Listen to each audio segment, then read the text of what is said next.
Mia's feet ached as she walked out of the cleaning company at 9 p.m. 12 hours, 2 office buildings, endless floors. Her back screamed. Her hands were raw from chemicals, but the paycheck wouldn't come until Friday, and today was only Monday. She stopped at the corner store. Needed to buy something for dinner. Checked her wallet under the harsh fluorescent lights. $10. One crumpled bill. That was it until payday. 4 more days to survive on $10. Mia did the math in her head. Ramen noodles. Maybe some eggs if they were on sale. Skip breakfast. Small lunch. Smaller dinner. She'd done it before. Could do it again. Just temporary, she whispered to herself. The same thing she'd been saying for 3 years. Since moving to the city, since her mother got sick, since life became about surviving instead of living. She bought the cheapest ramen she could find. 3 packages for $2. Left her with $8. Then remembered she needed to take the bus tomorrow. That was another $2.50. $5.50 left. For 4 days. Nia clutched the plastic bag and walked out into the cold evening air. The city was beautiful at night if you could afford to enjoy it. She couldn't, just walked with her head down, counting steps to her tiny apartment. That's when she saw him. A man sitting outside a closed cafe, looking lost, looking hungry, looking like she felt. And everything changed. The man sat on the cafe's outdoor bench even though the place had been closed for hours. He wore nice clothes, a dark coat, quality shoes, but something about him seemed off. Defeated. Empty. Like someone who'd lost something important and couldn't remember where. Mia walked past, then stopped. Something made her turn back. Maybe it was the way he stared at nothing. Maybe it was the exhaustion in his posture. Maybe it was just that she recognized the look of someone at the end of their rope. "Excuse me," she said. "Are you okay?" He looked up. Korean probably, mid-30s. Handsome in a tired way, dark eyes that seemed surprised anyone had spoken to him. "I'm fine, thank you." His English was perfect but accented. "You don't look fine, you look like you haven't eaten." I lost my wallet earlier today. I was just trying to figure out my next step." Mia understood that feeling. Being stuck, being helpless, being hungry. "When did you last eat?" "Yesterday, maybe? I don't remember." She looked at him. Really looked. His clothes were expensive, his watch probably cost more than her rent. But right now, none of that mattered. Right now, he was just a person who needed help. "Wait here." Mia walked back into the corner store, came out with a sandwich, a bottle of water, and her last $10. "Here, the sandwiches for now. The money is for later. There's a diner 2 blocks that way. They're open all night." The man stared at the money in her hand. "I can't take this." "Yes, you can. Everyone needs help sometimes. But you, just take it. Please. And take care of yourself." She pressed the money into his hand. Walked away before he could argue. Before she could change her mind. Before she could think too hard about what she'd just done. Behind her the man sat frozen. Holding $10 and something much more valuable. A memory that was just starting to surface. Daniel Kang watched the woman disappear into the night. Holding her $10, holding the sandwich she'd bought. Feeling something crack open in his chest. No one had done something like that for him in years. Decades, maybe. Not without wanting something in return. Not without knowing who he was. Not without calculating the advantage. But this woman, she'd just given. Without hesitation, without expectation. Without knowing that the man she'd helped could buy this entire neighborhood with pocket change. He ate the sandwich slowly, tasted like the best meal he'd had in months. Not because of the food, because of the kindness that came with it.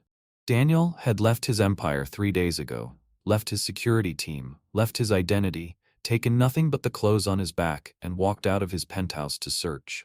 For 3 years, he'd been looking, hiring investigators, following leads, chasing ghosts, all to find one person, the woman who'd saved his life. It had happened during a business trip, a deal gone wrong, violence, chaos. He'd been running through back streets, bleeding, enemies closing in. Someone had pulled him into a doorway, hidden him, bandaged his wound with torn fabric from her own shirt, stayed with him until it was safe.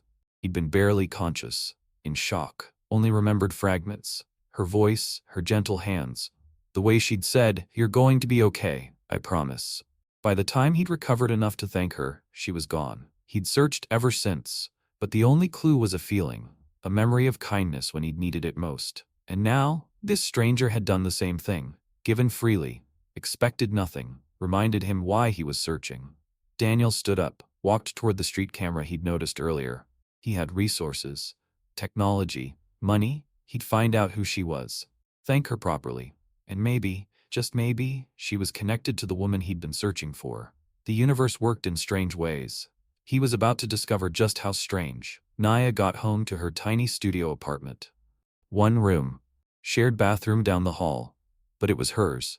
Safe, warm enough. She heated water for ramen, ate standing at her counter, thought about the man outside the cafe. Probably should have kept the money, she told herself.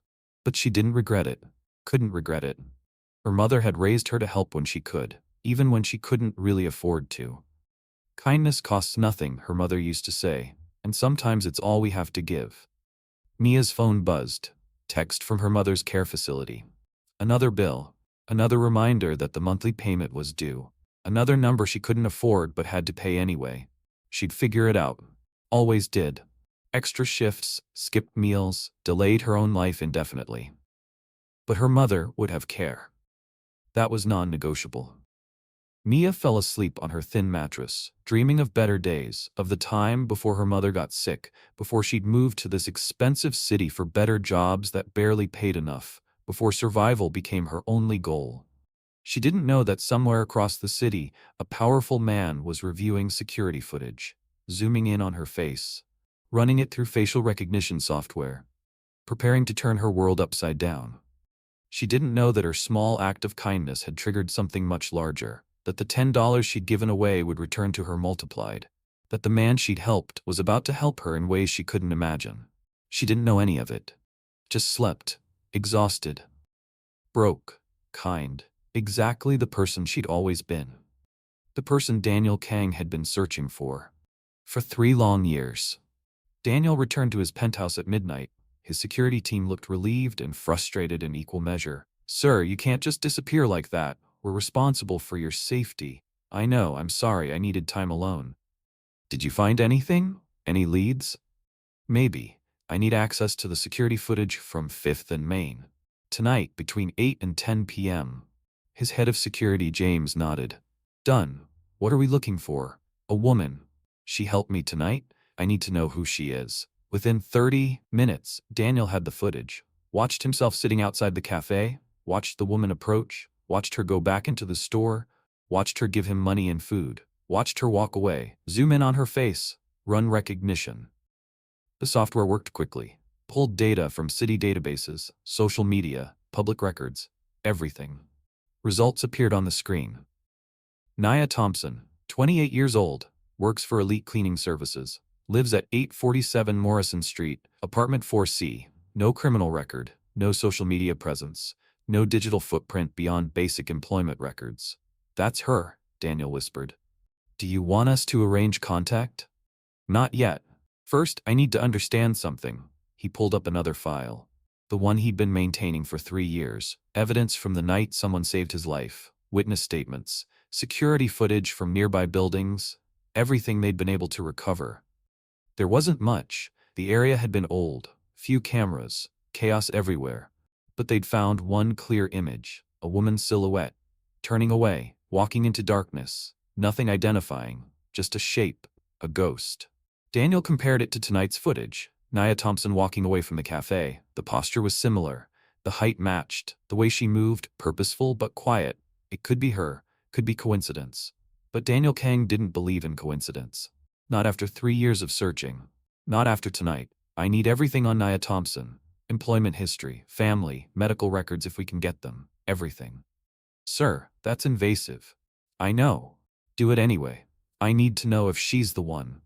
The one who saved him, the one he'd never forgotten. The one whose kindness had changed everything. If Naya Thompson was that woman, he'd find out, and then he'd make sure she never struggled again. 3 years ago, Daniel had been different. Harder. More ruthless.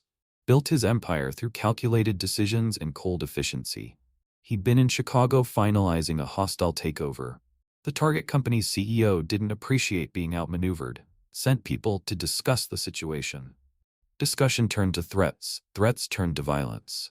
Daniel had run. Pride forgotten. Survival instinct kicking in. They'd chased him through back alleys, industrial areas, forgotten parts of the city where security cameras didn't reach. He'd been hit.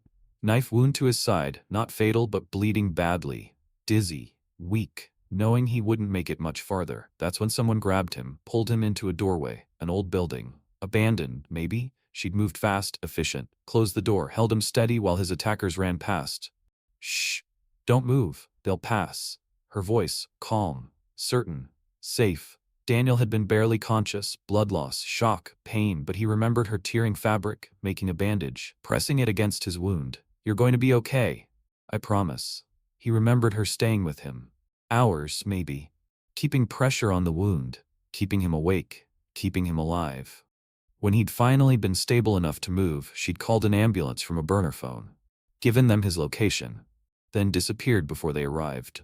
By the time he'd recovered, surgery, transfusions, weeks of healing, he'd tried to find her. But she'd vanished. No witnesses, no cameras, no evidence she'd ever existed, except the bandage. He'd kept it. Torn fabric from what looked like a work shirt. Dark blue. Name tag still attached but torn. Only partial letters visible. IA. Not enough to trace. Just enough to remember. For 3 years he'd searched, changed his priorities, softened his approach, started doing charity work, started seeing people instead of assets. Because someone had saved him when he was nobody to her. Just a bleeding stranger who needed help. She'd changed him, and he'd been searching for her ever since. Now maybe he'd found her. Nia Thompson, whose name ended in IA, who wore work uniforms, who helped strangers without hesitation. It had to be her. It had to be. The investigation moved quickly. By morning, Daniel had a complete profile. Nia Thompson, born in Atlanta, moved to the city 3 years ago. Exactly when the incident happened. Exactly when his savior had disappeared. She worked for elite cleaning services, night shifts mostly, hard worker according to her supervisor, never late, never complained, kept to herself. Mother in a long-term care facility, advanced Alzheimer's, monthly costs $12,000. Nia's income, barely $4,000 a month. The math didn't work. But Daniel found how she made it work. Second job on weekends, skipped meals, delayed rent sometimes, lived on almost nothing to pay for her mother's care. She's drowning, James observed, reading the report. She's surviving, Daniel corrected. There's a difference. What do you want to do? I want to talk to her, but carefully. I can't just show up, can't overwhelm her. Why not? You're a billionaire. You could solve all her problems in a day. And that's exactly why I need to be careful. I don't want to solve her problems with money. I want to know if she's the one. If she's the woman who saved me. And if she is, then everything changes, for both of us. Daniel studied Nia's photo. She looked tired in the ID photo from her work file, but kind, gentle, exactly how he remembered. The woman in that doorway had been kind too, had risked herself to help a stranger, had expected nothing in return, just like Nia giving him her last $10. It was her. He was certain, but he needed proof. Needed to hear it from her. Needed to understand why she'd saved him and then disappeared. Set up surveillance. I want to know her routine, where she goes, when she's alone, when I can approach without scaring. Sir, that sounds stalkerish. I know, but I've waited 3 years. I'm not going to ruin this by being careless. I'll approach her, soon, but on her terms, in a place she feels safe. And then? Then I thank her, properly, for saving my life. Is that all? Daniel paused. I don't know yet. Let me find out if she's really the one first. But he already knew. Deep down, she was. Nia Thompson was the woman he'd been searching for. The woman who'd changed everything. And soon, he'd change everything for her. Nia's week got harder. The ramen ran out by Wednesday. She skipped lunch, worked her shift hungry, tried not to think about the $10, tried not to regret helping that stranger, but she didn't, couldn't. Even hungry, even struggling. Even wondering how she'd make it to Friday. She'd do the same thing again. Thursday evening, her mother's care facility called. Miss Thompson, we need to discuss payment. You're 2 months behind. I know, I'm sorry. Payday is tomorrow. I'll pay what I can. We need full payment, or we'll have to discuss alternative arrangements. Please, just give me 1 more week. I'll figure it out, I promise. The administrator sighed. 1 week. But Miss Thompson, we can't continue like this. Your mother needs care. We need payment. Something has to change. I know, it will, I promise. She hung up, sat on her floor, Wanted to cry but was too tired, too worn down, too empty. I'll figure it out, she told herself. Always do. But she didn't know how, not this time. Friday came, paycheck deposited, Nia paid what she could to the care facility, bought food, paid partial rent, left herself with almost nothing. Again, same cycle, different week. She was walking home from her shift when she saw him, the man from the cafe, standing on her street corner, looking directly at her building. Nia's heart jumped. Coincidence? Or was he looking for her? She approached cautiously. Hey, you okay? Did you find your wallet? He turned, smiled, but something in his eyes was different, knowing. I did, thank you. Actually, I was hoping to run into you again. To thank you properly for helping me. No need, really, I'm just glad you're okay. Can I buy you dinner? To repay the kindness? That's not necessary, please, I insist. You helped me when I had nothing. Let me return the favor. Nia hesitated. Every instinct said be careful. Stranger, man, too interested, but something in his eyes seemed genuine, honest, safe. Just dinner? Just dinner and a conversation, I promise. Okay, but somewhere public, and I choose the place. Of course, lead the way.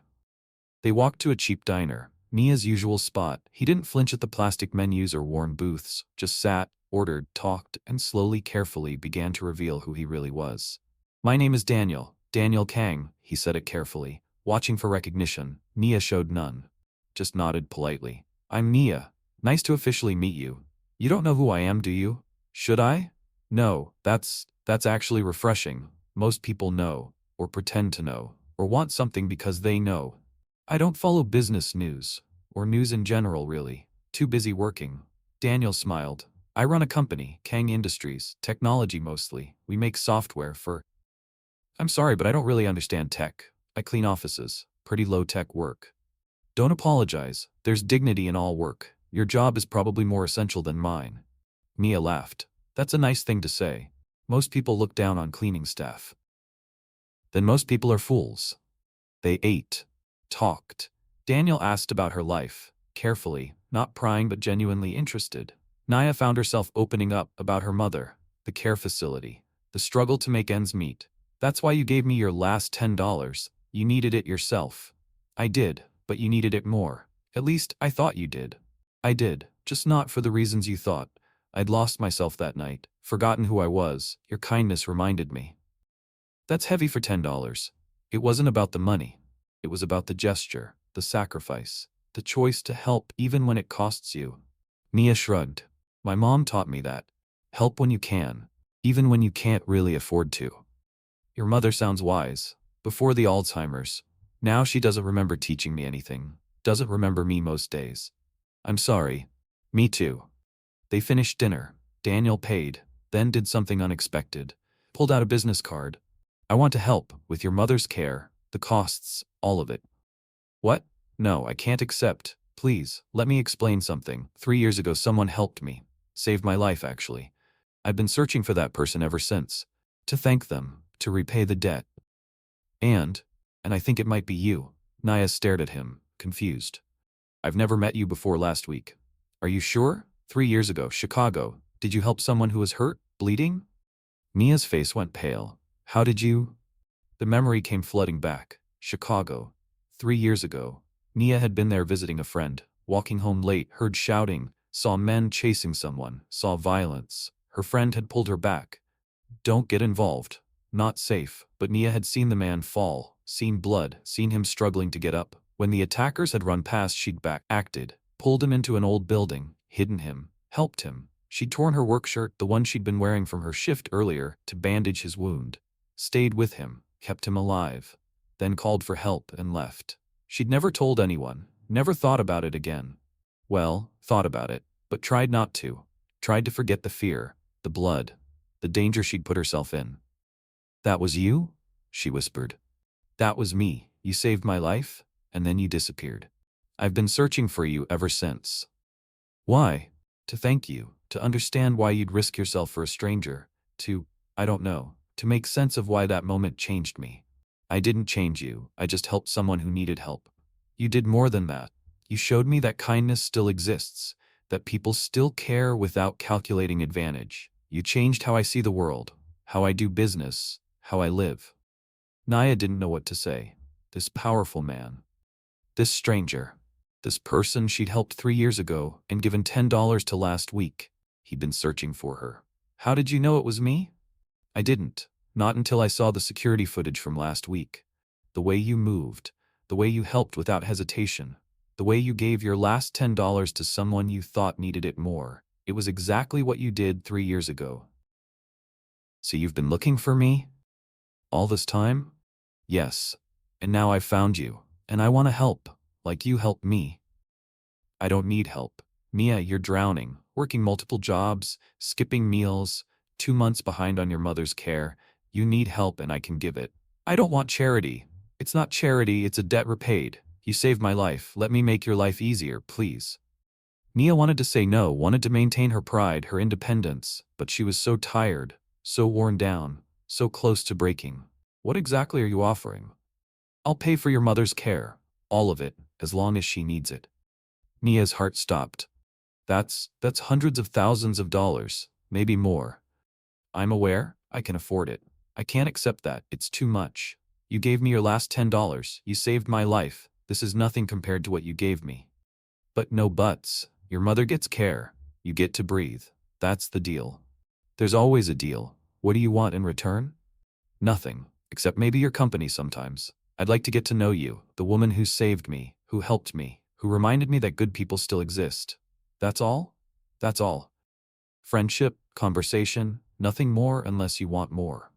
Naya studied his face, looking for the catch, the trap, the thing that would make this too good to be true. She found only sincerity, gratitude, hope. Okay, but I pay you back, somehow eventually. If you insist, though I'll probably refuse. We'll argue about it later. Deal. Daniel made a call, right there in the diner, spoke rapidly in Korean, then English. Wire the full amount to Sunrise Care Facility for Miss Helen Thompson's account, enough for 2 years of care, immediately. He hung up, looked at Mia. Done. Your mother's care is paid for the next 2 years. We can extend it after that. Mia felt tears building. I don't understand. Why would you do this? We barely know each other. Because 3 years ago, you didn't know me either. And you still helped, still saved my life, still asked for nothing in return. I'm just following your example. This is insane. Maybe, but it's also right. You've been carrying this weight alone for too long. Let someone help. Let me help. Naya broke down, right there in the diner, cried, released 3 years of stress and fear and exhaustion. Daniel handed her napkins, waited patiently, didn't try to fix it, just let her feel it. Thank you, she finally managed. Thank you for letting me do this. You've given me something I've been searching for. Closure, understanding, a chance to repay a debt I thought I'd never get to repay. We're even now. Not even close, but it's a start. Daniel left the diner feeling lighter than he had in years. He'd found her, the woman who'd saved him, the woman who'd changed everything. Mia Thompson. And now he'd helped her, repaid at least part of the debt. It felt right, but James had concerns. Sir, I ran a deeper background check, like you asked. And there's a complication. The night you were attacked, the night she saved you, she wasn't supposed to be in Chicago. What do you mean? According to her employment records, she was scheduled to work that night, here in the city, but she called in sick, drove to Chicago instead. No explanation in her records why. So, she left her job, drove 3 hours, to a city where she knew no one. The same night you happened to be there, the same night you happened to be attacked. Coincidence? Or not? Sir, what if she knew? What if she was there specifically because of you? That's paranoid. Is it? She appears 3 years ago, saves your life, disappears, then reappears exactly where you are 3 years later when you're vulnerable again, gives you money, earns your trust. Now you're paying for her mother's care. What if it's a setup? Daniel wanted to dismiss it, but James had kept him alive this long by being suspicious. What are you suggesting? I'm suggesting we investigate further before you get more involved. Make sure she's really who she seems to be. She gave me her last $10. That's not a con. Or it's a brilliant con. Make you think she's struggling. Make you want to help. Then take advantage of your gratitude and guilt. You're wrong. Maybe. But let me confirm it, for your safety, and hers. If she's innocent, the investigation proves it. If she's not, better, we know now. Daniel hated it, but agreed. 1 week. You have 1 week to investigate. but discreetly. I don't want her knowing. Understood. James left. Daniel sat alone in his penthouse, staring at the city, wondering, was Nia Thompson really his savior, or was she something else? Someone who'd orchestrated everything? He wanted to believe in her kindness, in the connection he felt. But 3 years of searching had taught him to be careful, to question, to verify. 1 week, then he'd know the truth. Whether Nia Thompson was his angel or his carefully constructed trap.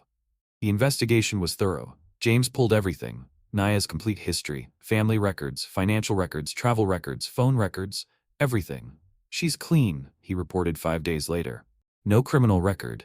No suspicious associations. No contact with any of your enemies. And Chicago? Verified. She was visiting a friend, college roommate. They confirmed it. Pictures, receipts, everything. She really was just there by coincidence. And the night I was attacked? She was walking home from a late dinner with that friend. Heard the commotion, decided to help. That's it. No conspiracy, no setup, just wrong place, right time. Or right place, right time. Yes, for you definitely right place, right time. Daniel felt relief wash over him. She was real. Her kindness was real. Everything was real. And the $10? She really was broke. Bank records confirm it. She gave you literally her last money, went hungry the next few days because of it. That's incredibly stupid or incredibly kind, depends on your perspective. It's both, and it's perfect. Sir, are you falling for her? Daniel paused. I don't know. Maybe. Is that a problem? Only if she doesn't feel the same way. Or if your enemies figure out she matters to you. Then we keep her safe, protected, without her knowing. Already done. She's had a security detail since you found her. Good. But sir, you need to tell her. Soon. If this becomes more than repaying a debt, she deserves to know what she's getting into. Your world isn't safe. I know, I will. When the time's right. Don't wait too long. Secrets have a way of destroying trust. Daniel knew James was right. But he wasn't ready yet. Wasn't ready to risk losing Nia by revealing just how dangerous his world could be. Wasn't ready to scare her away with security details and threats and the reality of being close to him. For now, he just wanted to enjoy knowing her. Talking to her. Being around someone who saw him as Daniel. Not as a billionaire. Not as a target, just as a person. He'd tell her. Eventually. But not yet. Not while things were still simple. Still good. Still pure. He'd protect her from the shadows. Like she'd protected him 3 years ago. And hope that when the truth came out, she'd understand. That she'd forgive him for the secrets. That she'd still see him as worth saving. Nia's life transformed overnight. Her mother's care was paid for. Fully. Completely. No more bills, no more panic, no more choosing between food and medicine. She could breathe. For the first time in 3 years, she could actually breathe. She wanted to be suspicious, wanted to question Daniel's motives, but he asked for nothing, just showed up occasionally. Took her to dinner, talked, listened, treated her like a friend, like an equal, not like a project, not like charity, like someone he genuinely enjoyed spending time with. Why me? She asked one evening. Why are you really doing this? I told you, you saved my life. People save lives all the time. Doctors, firefighters, paramedics. You're not paying for all their expenses. True. But you saved me when you didn't have to. When it put you at risk. When there was no reward. That kind of kindness is rare, worth honoring. I'm not special. You are. You just don't see it. Nia wanted to believe him, but years of struggling had taught her to be careful, to question, to protect herself. What happens when you get bored, when the novelty of the grateful poor woman wears off? Daniel flinched. That's not what this is, isn't it? Rich man plays savior, feels good about himself, then moves on to the next project? No, Nia, this isn't about feeling good. It's about doing right. You changed my life. I'm trying to change yours. That's it. For how long? As long as you need, as long as you'll let me. And if I say stop, if I say this is too much, then I stop. Your choice. Always your choice. Nia studied him, looking for lies, finding only honesty. Okay, but I'm watching you. First sign this is something weird or controlling or manipulative, I'm out. Fair. I'd expect nothing less. They fell into a routine, dinners twice a week, conversations, slowly becoming friends, maybe more. Nia wasn't sure yet, didn't want to rush, didn't want to assume. But Daniel was kind, thoughtful, made her laugh, made her feel seen, made her forget sometimes how different their worlds were. She didn't know about the security detail, didn't know about the investigation, didn't know that powerful people were watching her every move to keep her safe, didn't know that being close to Daniel made her a target. She just knew that for the first time in years, life felt manageable, possible, maybe even good. And that was enough. For now. 3 months into their friendship, Daniel almost told her everything. They were walking through a park. Evening. Beautiful. Peaceful. Mia, there's something I need to tell you. Sounds serious? It is. My life? It's not simple. Being close to me comes with risks, complications, things I've been protecting you from. What kind of things? Before he could answer, James appeared. Urgent. Tense. Sir, we have a situation. Park Sang-jin's people. They've been asking questions about Mia. Daniel's expression went cold. How much do they know? Enough to be curious, not enough to be certain, but if they keep digging, they won't handle it now. Sir, maybe it's time to brief Miss Thompson. If Sang-jin's people are sniffing around, no, keep her out of it. I'll handle Park. James left. Naya stared at Daniel. What was that about? Business complication. Nothing you need to worry about. It sounded like it involved me. It doesn't, I promise. Just someone asking questions about my personal life. Annoying but manageable. You're lying. I'm protecting you. From what? From my world, from the complications I mentioned, from things you shouldn't have to deal with. Don't I get to decide what I deal with? Not when it involves your safety. Daniel, please, trust me. I'm handling it. You're safe, that's all that matters. Mia wanted to push, but something in his eyes stopped her. Fear. Real fear. Not for himself. For her. Okay, I trust you, but if this gets dangerous, if I need to know something, you promise to tell me? I promise. Another lie. Because telling her the truth meant explaining Park Sang-jin. Explaining that Daniel had enemies. Explaining that those enemies now knew about her.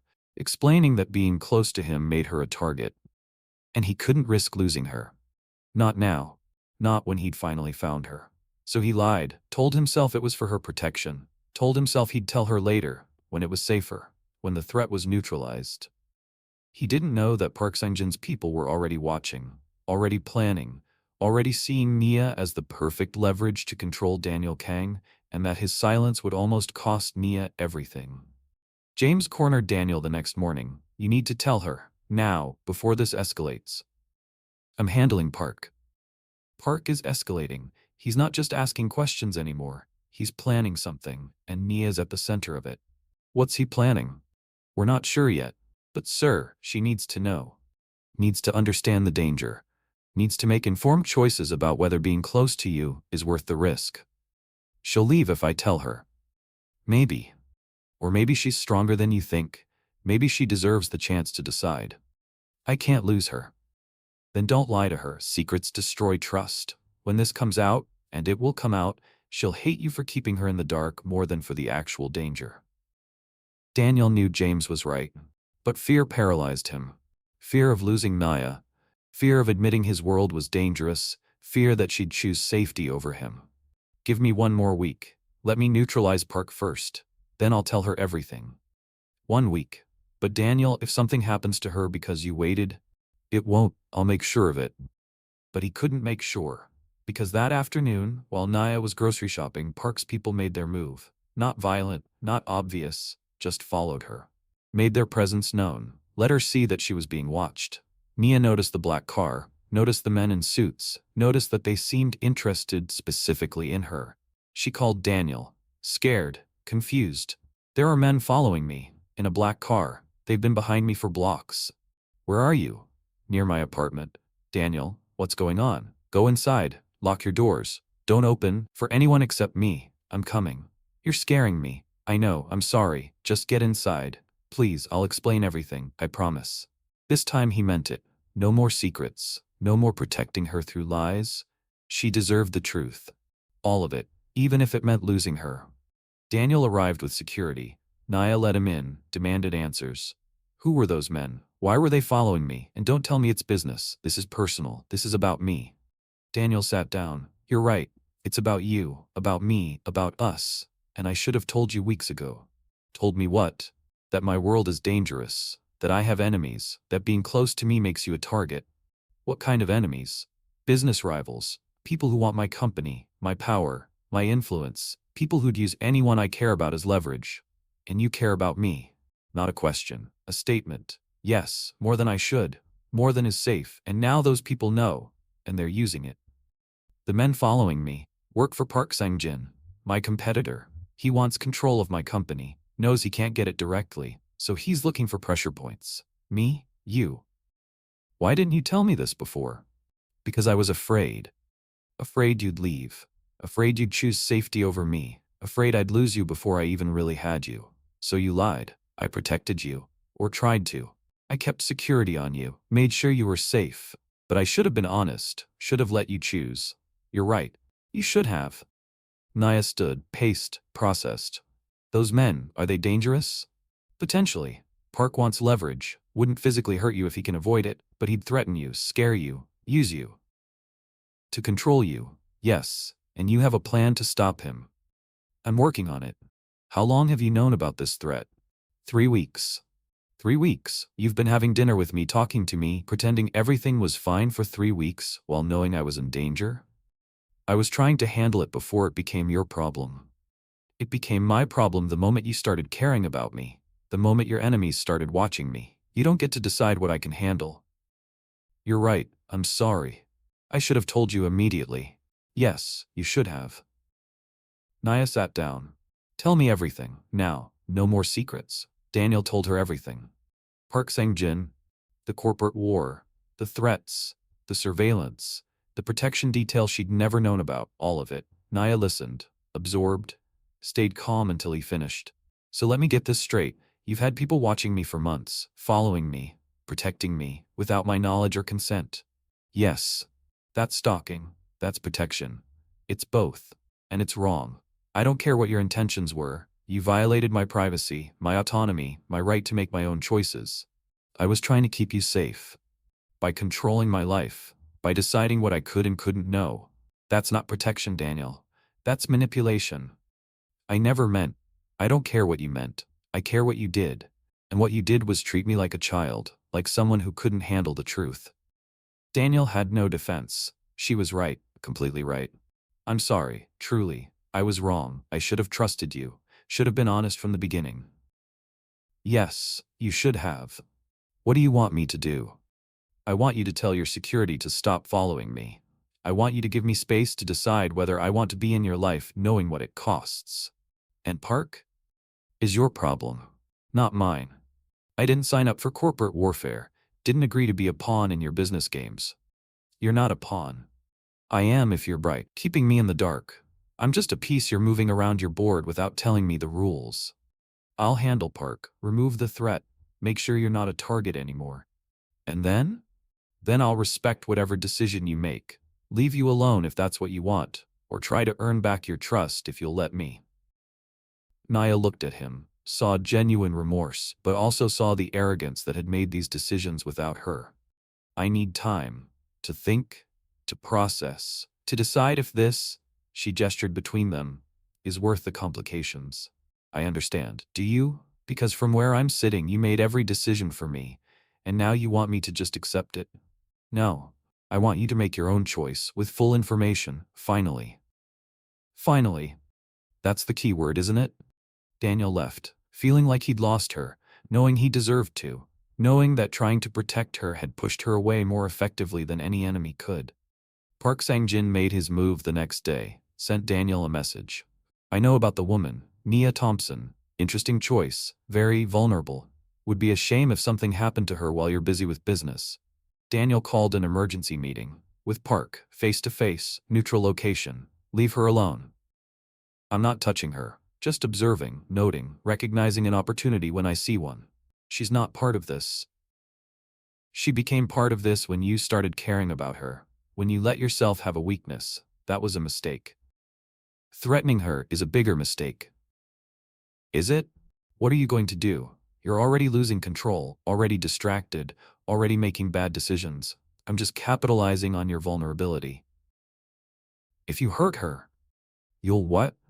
Destroy me? You've been trying to do that for years, haven't succeeded yet. Maybe because you're not as ruthless as you used to be. Maybe because you've gone soft. I've gone smart. Learned that power isn't just about control, it's about knowing when to walk away.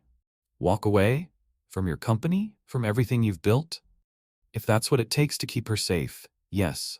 Park laughed. You're serious? You'd actually give it up for her? Without hesitation. Then you've already lost, because I win either way. I get your company. Or I get to watch you sacrifice everything for a woman who probably doesn't even want you anymore. Either way, I win. You're wrong. I win. Because I figured out what actually matters, and it's not this.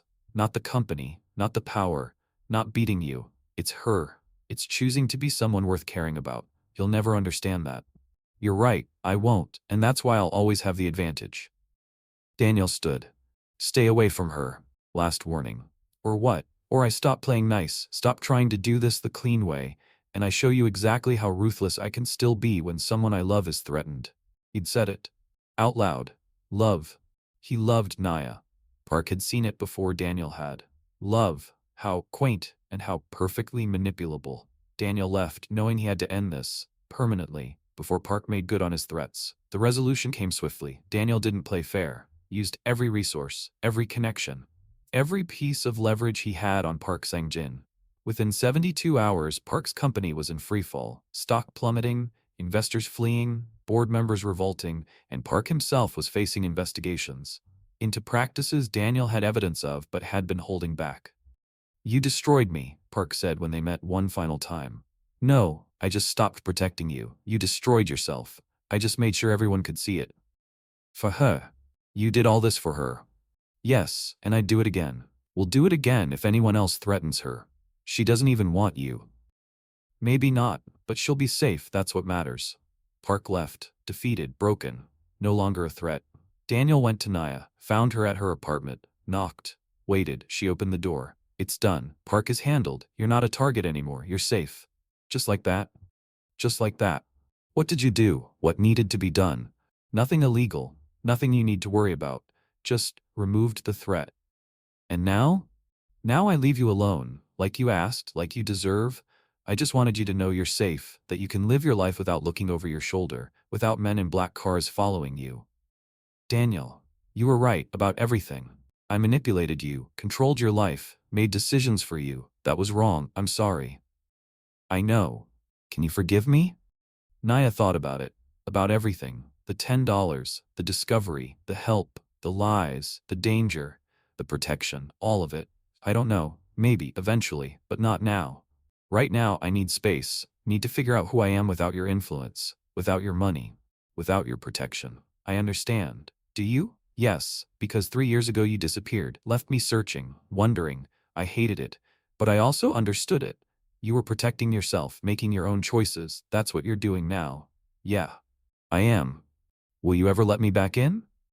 Maybe. When I'm ready, when I can trust that you'll see me as an equal, not as someone to protect or save or control. I do see that way. Then prove it. By respecting my space, my choices, my timeline, I will.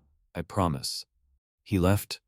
Didn't look back. Gave her what she needed. Space, time, freedom. 2 months passed. Naya lived her life. Worked. Visited her mother. Figured out who she was without Daniel's influence. Then one day she called him. I've been thinking about everything. About us. And I think I'm ready to try, if you're still interested. I am, absolutely. But ground rules, no secrets, no protection details I don't know about, no making decisions for me. We're equals. Or this doesn't work. Equals, I promise. Okay then, let's try. They met for coffee, talked, laughed, started over slowly, carefully, building something real, built on truth this time. The black woman who'd given her last $10, the man who'd spent 3 years searching for her, both learning what it meant to be saved and to save yourself, together.